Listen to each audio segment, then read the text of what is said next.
Hello and welcome back to Buckle Up. I'm Harry King and this is the new Suzuki Swift. But is it any good? Let's start as usual with the styling.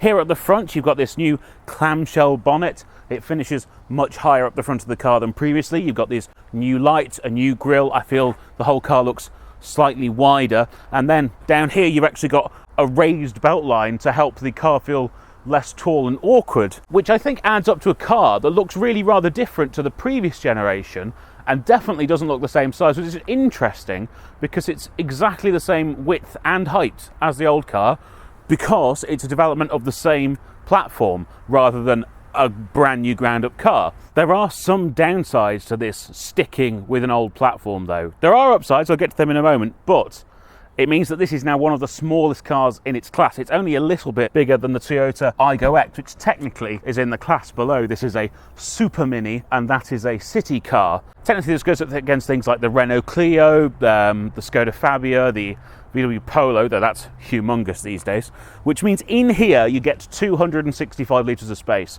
which is quite a long way down on some of the rivals. It's also pretty basic. There's a big drop here. There's not really a kind of movable floor. There's a little bit of underfloor storage, your tyre repair kit, that kind of thing. And there's a hook at the side of the boot if you want to hang something up. These seats do fold down. That'll get you up to nearly 600 litres of space. And of course it's nice and easy because they're not very far away. You can just kind of push them down. Split folding, you'll see, which isn't a given in this class. There you go. If I just shut the boot up again, you'll see this has a hybrid badge. I think that might be slightly misleading.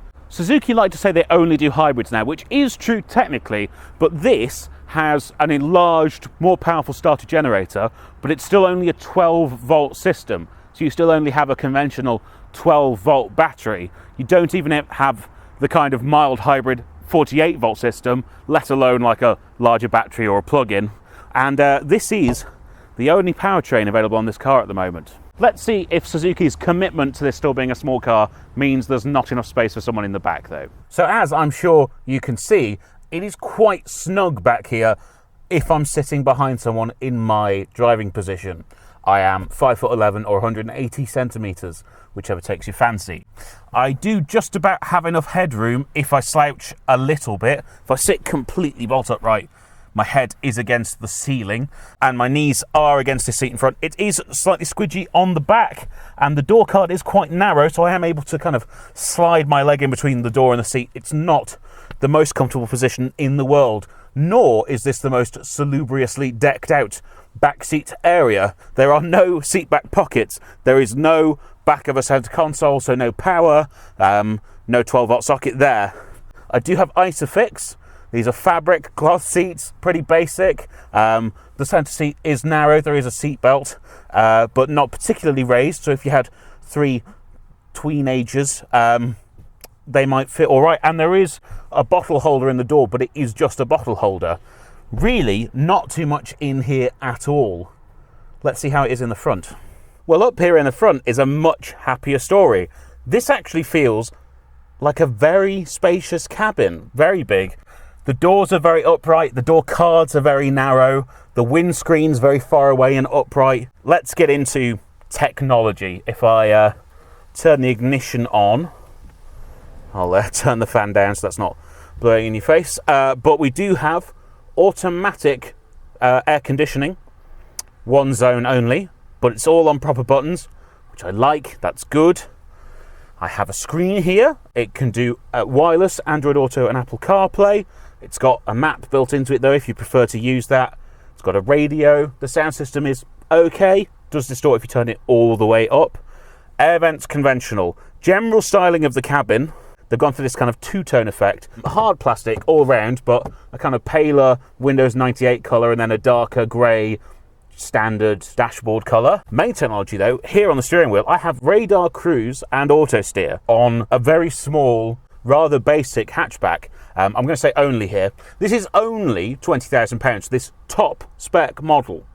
That's really good going. You can get a base spec model for around 18 grand. Price is subject to change. Please check with the dealer/manufacturer's website for the pricing at the time. But I'm really impressed by the levels of technology. Practicality and cubby spaces. I've got 2 cup holders up here at the front. I've then got a little tray behind them where you can put your sunglasses or your phone. No wireless charging here though, but you do get 3 different USBs, a USB-C and 2 USB-As, and a 12-volt socket all down here in the centre.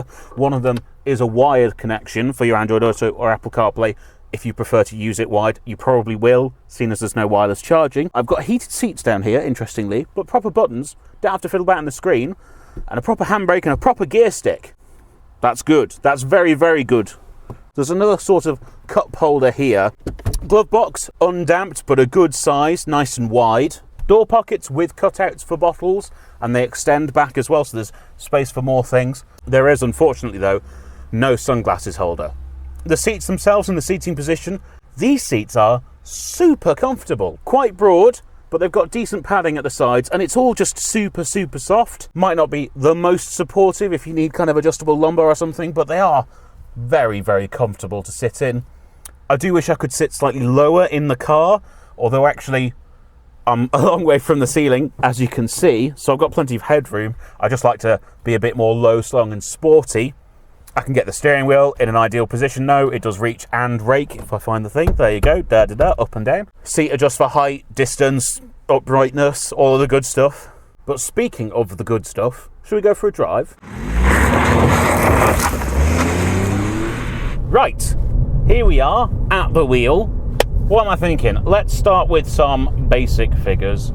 82 PS, 80 odd pounds-feet of torque.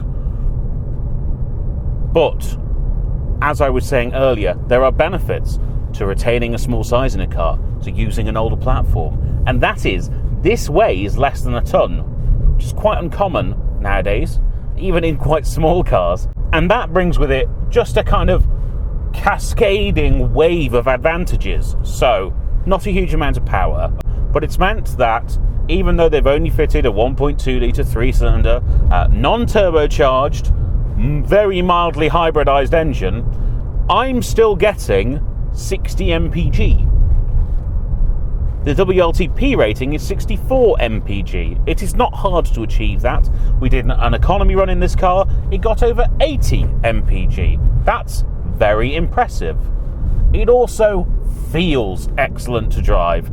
The chassis, the steering are fantastic. This is often true of small cars, thanks to their small weight and small size.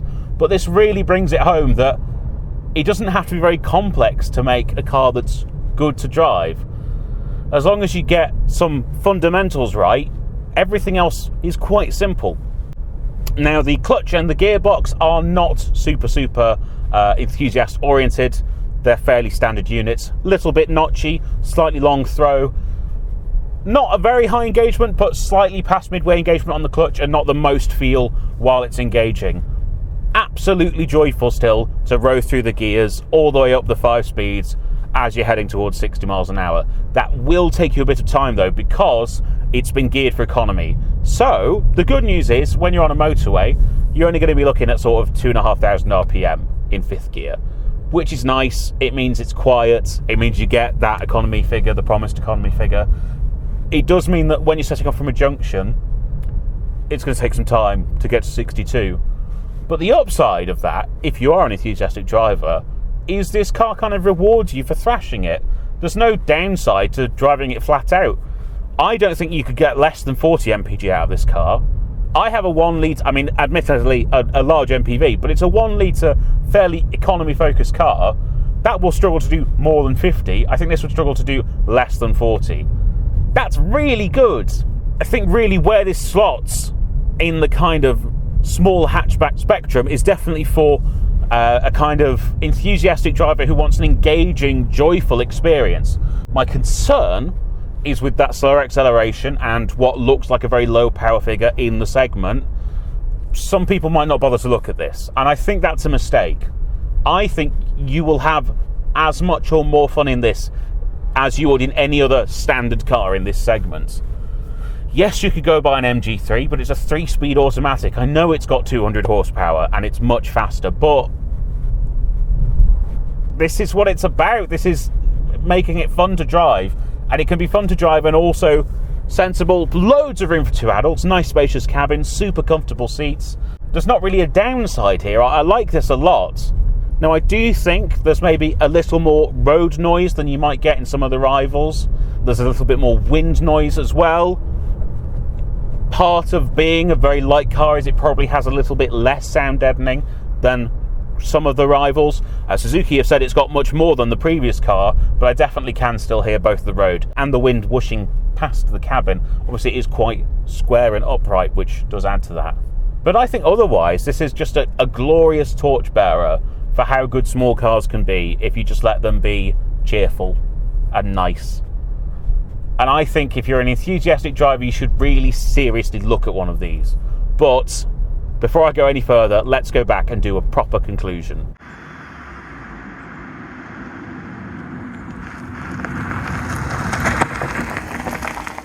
Okay, the Swift, what am I thinking? Well, in a segment of ever-diminishing joy, still a manual, nice and light, nice and compact, gets really key things right. I think if you're an enthusiastic driver who just needs a nice, small, normal car, this is a great shout, especially now you can't get the Fiesta anymore. I do wish it were available with a little more power, but everything else is spot on. So good job, Suzuki.